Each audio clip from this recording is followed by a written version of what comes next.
नमस्कार किसान भाइयों, स्वागत है आपका हमारे यूट्यूब चैनल एसके एग्रीटेक में।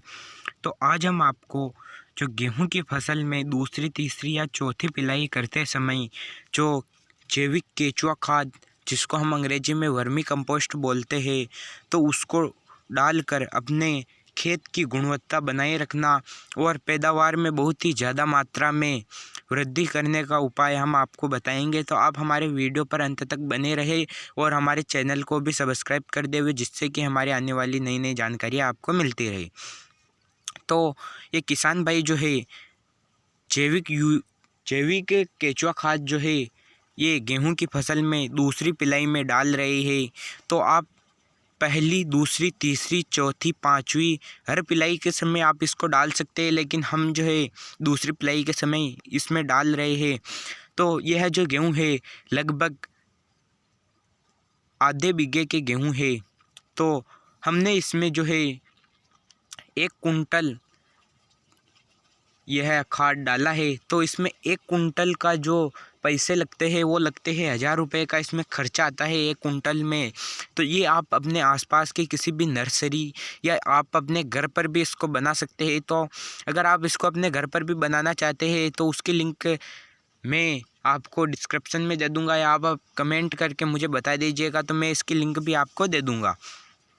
तो ये जो किसान भाई है ये बहुत ही भरपूर मात्रा में इस खाद को अपने खेत में डाल रहे हैं गेहूं की फसल में दूसरी पिलाई में। तो इसका जो इनको फ़ायदा है वो बहुत ही फ़ायदा मिलेगा, और वो फ़ायदे भी मैं आपको बताता हूं। और मैं आपको ये भी बता देता हूं कि इसमें जो भी मात्रा है वो कितनी और किस प्रकार है। तो इसमें जो है नाइट्रोजन जो है वो 2.5 से 3% तक पाया जाता है। सल्फर जो है वो 1.5 से 2% तक पाया जाता है, तथा पोटास जो है वो 1.5 से 2% पोटास पाया जाता है। और इस खाद में जो है बदबू बिल्कुल भी नहीं होती है, और इससे जो है मक्खी मच्छर भी नहीं बढ़ते हैं, और वातावरण स्वस्थ रहता है। इसमें सूक्ष्म पोषक तत्वों के साथ साथ नाइट्रोजन 2 से 3%, फास्फोरस 1 से 2% तथा पोटास 1 से 2% मिलता है।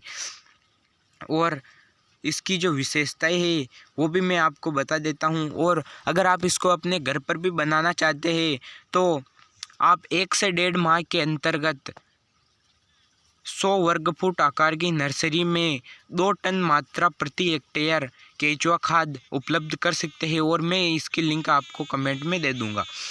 तो इसके जो फ़ायदे हैं वो भी मैं अब आपको बताता हूँ। तो ये भूमि के जल स्तर में वृद्धि करता है। अगर भूमि के जल स्तर में वृद्धि होगी तो जो गेहूं की फसल है वो ज़्यादा फुटान करेगी, और अगर ज़्यादा फुटान करेगी तो उसमें जो है जो बालियाँ निकलेगी वो भी बड़ी और अच्छी निकलेगी, और भरपूर मात्रा में आपको पैदावार मिलेगी।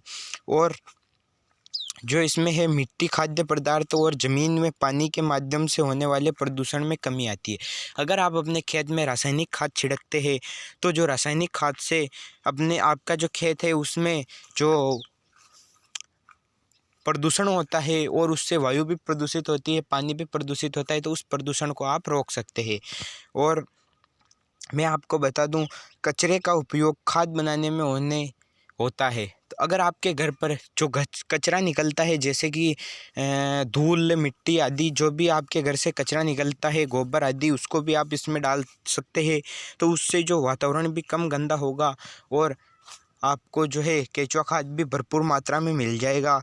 और केंचुए से प्राप्त कीमती अमीनो एसिड एवं एंजाइम से दवाइयाँ तैयार की जा सकती है। तो आप जो ये अगर केंचुआ खाद बनाते हैं तो उसके बाद जो आपके केंचुए बचते हैं तो उनको आप अगर बेचते हैं तो उनसे जो है बहुत ही कीमती जो है अमीनो एसिड और एंजाइम बनते हैं, तो उनसे भी आप लाखों रुपये कमा सकते हैं।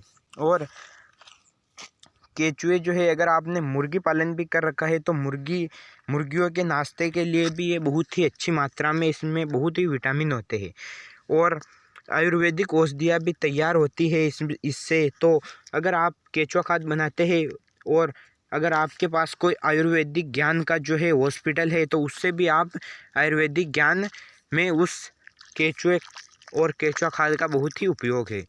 तो ये जो आप गेहूं देख रहे हैं इनको हमने पिला दिया है। तो जो ये हमने पहले का वीडियो जो खाद छिड़क रहा था वो भरा था, तो वो वीडियो हमने जो है कम से कम 2-3 दिन पहले भरा था। और ये अब का वीडियो है। तो जब हमने खाद छाटा था तब गेहूँ बिल्कुल ज़मीन में थे, निकल ही नहीं रहे थे। और जैसे ही हमने इसको डाला तो गेहूँ भरपूर मात्रा में बाहर आ गए और इसका हमें बहुत ही ज़ोरदार फ़ायदा मिलेगा।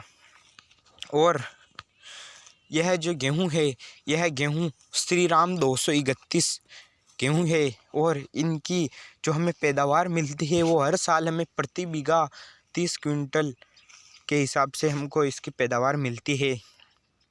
तो इससे आपको जो है रासायनिक खाद पर भी निर्भरता नहीं रखनी पड़ेगी।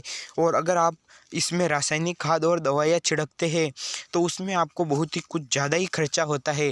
तो उस खर्चे से भी आप बच सकते हैं और आपके खेत की जो गुणवत्ता है वो भी गुणवत्ता आपके खेत में बनी रहती है और आप इससे फ़ायदा ही फ़ायदा कमा सकते हैं।